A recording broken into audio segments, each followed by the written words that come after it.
जय Shri Radhe Krishna. I hope आप सब लोग बहुत अच्छे होंगे। चलिए भक्ति योग की चर्चा को आगे बढ़ाएंगे कि श्री कृष्ण क्या कहते हैं इस अध्याय में। तो यहाँ पर श्री कृष्ण चर्चा कर रहे हैं भक्त के गुणों की कि आखिर भक्त में कौन कौन से गुण होते हैं, क्योंकि यहाँ पर श्री कृष्ण अनेक गुणों की चर्चा कर रहे हैं। यहाँ पर श्री कृष्ण इस बात से संकेत भी कर रहे हैं कि जो मेरा अतिशय प्रिय बनना चाहता है उसमें ये गुण होना जरूरी है। क्योंकि यहाँ पर श्री कृष्ण क्योंकि आप और हम ये सोचते हैं कि शायद हम तिलक लगा लेंगे, शायद हम कंठी मालाएं पहन लेंगे, रुद्राक्ष की मालाएं पहन लेंगे, या कोई वेश धारण कर लेंगे, या फिर किसी तीर्थ स्थान में जाकर के बस जाएंगे तो श्री कृष्ण के हम प्रिय बन जाएंगे, श्री कृष्ण हमसे प्रेम करेंगे। पर यहाँ पर भगवान ने कहा कि मैं किसी भी वेश से रीझने वाला नहीं हूँ और ना मैं किसी स्थान से रीझने वाला हूँ। श्री कृष्ण का जब भी अगर कोई मेरा प्रिय बनेगा, क्योंकि आप इस चीज़ का विचार करिए कि पूरे भक्ति योग में यहाँ पर श्री कृष्ण कभी भी एक भी श्लोक उन्होंने ऐसा नहीं कहा जिसमें चर्चा हो जाती कि भाई कैसा तिलक लगाना चाहिए,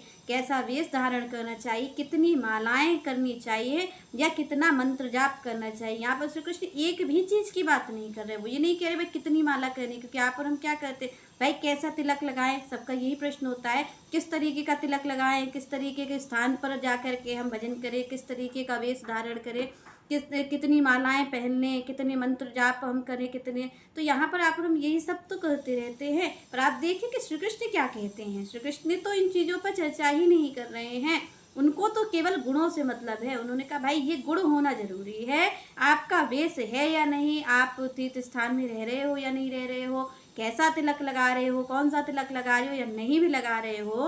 तो यहाँ पर श्री कृष्ण ने कहा कि मुझे तो इन चीज़ों से मतलब ही नहीं है, क्योंकि आप और हमारी जितनी चेष्टाएं हैं वो केवल शरीर के धरातल पर ही हैं।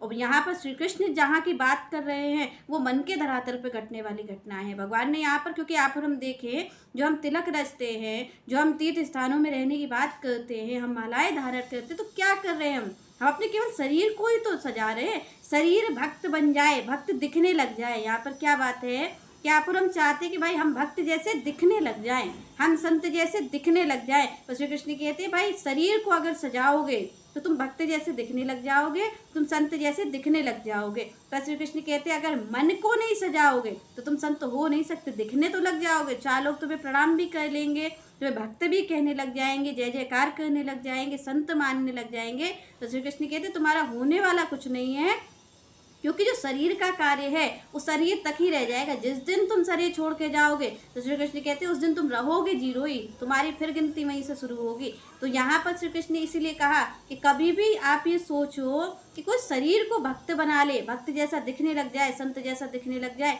तो श्री कृष्ण कहते हैं उससे कुछ नहीं होने वाला है।